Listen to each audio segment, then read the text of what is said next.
ನಮಸ್ತೆ ವೀಕ್ಷಕರೇ, best news log one Kannada ಚಾನಲ್ಗೆ ಮತ್ತೆ ನಿಮ್ಮೆಲ್ಲರಿಗೂ ಸ್ವಾಗತ. ನಾನು ನಿಮ್ಮ ಕುಮಾರ್ ಮಾತಾಡ್ತಾ ಇರೋದು. ಕರ್ನಾಟಕ ಬಿಜೆಪಿಯಲ್ಲಿರುವ 5 ಬಾಗಿಲುಗಳು ಡಿಸೆಂಬರ್ ಬಳಿಕ ಮುಚ್ಚಲಿವೆ ಅಂತಂದು ಒಂದೇ ಬಾಗಿಲು ಆಗಲಿದೆ ಅಂತಂದು ರಾಜ್ಯ ಬಿಜೆಪಿ ಘಟಕದ ಅಧ್ಯಕ್ಷ BY ವಿಜಯೇಂದ್ರ ಅವರು ಒಂದು ಮಾರ್ಮಿಕವಾಗಿ ಹೇಳಿದ್ದಾರೆ. ರಾಜ್ಯ ಬಿಜೆಪಿ ಘಟಕದ ಅಧ್ಯಕ್ಷರ ಸಭೆಯಲ್ಲಿ ಭಾಗಿಯಾಗಲು ನವದೆಹಲಿಗೆ ಬಂದಿರುವ ಅವರು ಶುಕ್ರವಾರ ಇಲ್ಲಿ ಸುದ್ದಿಗೋಷ್ಠಿಯಲ್ಲಿ ಮಾತನಾಡಿದರು.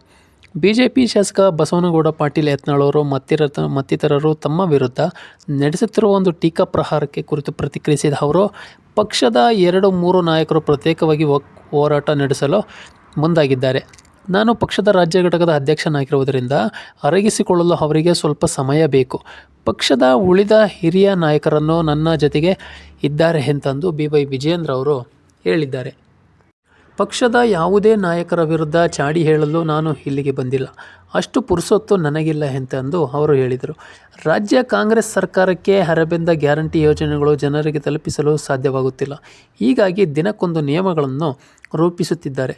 ಮುಖ್ಯಮಂತ್ರಿಯವರು ಬಡವರ ಮೇಲೆ ಪ್ರಹಾರವನ್ನು ಮಾಡುವುದನ್ನು ನಿಲ್ಲಿಸಬೇಕು ಎಂತಂದು ಅವರು ಈ ಮೂಲಕ ಆಗ್ರಹಿಸಿದ್ದಾರೆ. ಮುಖ್ಯಮಂತ್ರಿ ಸಿದ್ದರಾಮಯ್ಯನವರು ಪ್ರಾಮಾಣಿಕರಾಗಿದ್ದರೆ ಗ್ಯಾರಂಟಿ ಈಡೇರಿಸಲು ಸಾಧ್ಯವಾಗುತ್ತಿಲ್ಲ ಎಂತೆಂದು ತಿಳಿಸಿ ಜನರ ಕ್ಷಮೆ ಕೇಳಬೇಕು ಎಂತೆಂದು ಒತ್ತಾಯಿಸಿದರು. ನಬಾರ್ಡ್ ವಿಷಯದಲ್ಲಿ ಸಿದ್ದರಾಮಯ್ಯನವರ ವಿರುದ್ಧ ಕಪಟ ನಾಟಕ ಮಾಡುತ್ತಿದ್ದಾರೆ. ಕೇಂದ್ರ ಸರ್ಕಾರದಿಂದ ಬರುವ ಹಣದ ಕುರಿತು ತಪ್ಪು ಮಾಹಿತಿಯನ್ನು ಕೊಡುತ್ತಿದ್ದಾರೆ. ಬ್ಯಾಂಕುಗಳಿಗೆ ಶೇಕಡ 40% ಮೊತ್ತವನ್ನು ಆದ್ಯತಾ ವಲಯದ ಕೃಷಿ ಕ್ಷೇತ್ರಕ್ಕೆ ಕೊಡುತ್ತಿರುವುದನ್ನು ಸಿದ್ದರಾಮಯ್ಯ ಅವರಿಗೆ ತಿಳಿದಿಲ್ಲವೇ ಎಂತೆಂದು ಅವರು ಪ್ರಶ್ನಿಸಿದರು. ಕಾಂಗ್ರೆಸ್ ಸರ್ಕಾರ ಉರುಳಿಸಲು ಬಿಜೆಪಿ ಆಸಕ್ತಿ ಹೊಂದಿಲ್ಲ. ಮುಖ್ಯಮಂತ್ರಿಯವರ ನಡವಳಿಕೆಯಿಂದ ಕಾಂಗ್ರೆಸ್ ಶಾಸಕರೇ ಸಹ ಸರ್ಕಾರದ ವಿರುದ್ಧ ಒಂದು ದಂಗೆ ಏಳುವ ಪರಿಸ್ಥಿತಿ ನಿರ್ಮಾಣವಾಗಿದೆ ಎಂತೆಂದು ಈ ಮೂಲಕ ವಿಜಯೇಂದ್ರ ಅವರು ಸಿದ್ದರಾಮಯ್ಯನವರ ಮೇಲೆ ಒಂದು ವಾಗ್ದಾಳಿಯನ್ನು ಸಹ ನಡೆಸ್ತಾ ಬಂದಿದ್ದಾರೆ.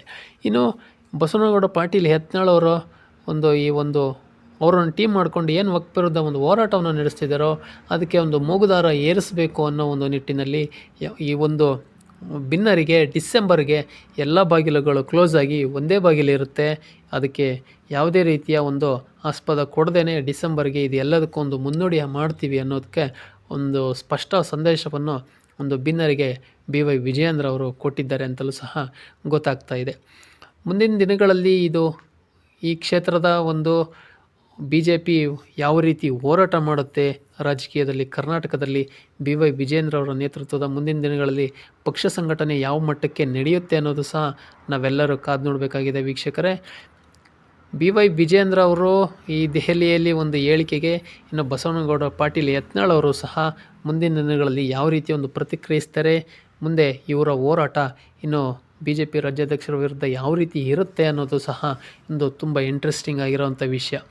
ಹಾಗಾಗಿ ಈ ಒಂದು ಭಿನ್ನರಿಗೆ BJP ಹೈಕಮಾಂಡ್ ಏನು ಒಂದು ಸಂದೇಶವನ್ನು ಕಳಿಸುತ್ತೆ, ಈ ವಕ್ಫ್ ವಿರುದ್ಧ ಯಾವ ರೀತಿ ಹೋರಾಟವನ್ನು ಕೈಗೆತ್ತಿಕೊಳ್ತಾರೆ, ಏನು BY ವಿಜಯೇಂದ್ರ ಅವರು 3 ತಂಡಗಳಾಗಿ ರಚನೆ ಮಾಡಿದಾರೋ ಈ ತಂಡಗಳಿಗೆ ಒಂದು ಹೈಕಮಾಂಡ್ ಆದ್ಯತೆ ಕೊಡುತ್ತೋ ಅಥವಾ ಏನು ಯತ್ನಾಳ್ ಅವರಿಗೆ ನೀವು ಪ್ರವಾಸ ಮಾಡಿ ಅಂತ ಒಂದು ಮನ್ನಣೆ ಕೊಟ್ಟು ಕಳಿಸುತ್ತೋ ನಾವೆಲ್ಲರೂ ಕಾದು ನೋಡಬೇಕಾಗಿದೆ ವೀಕ್ಷಕರೇ.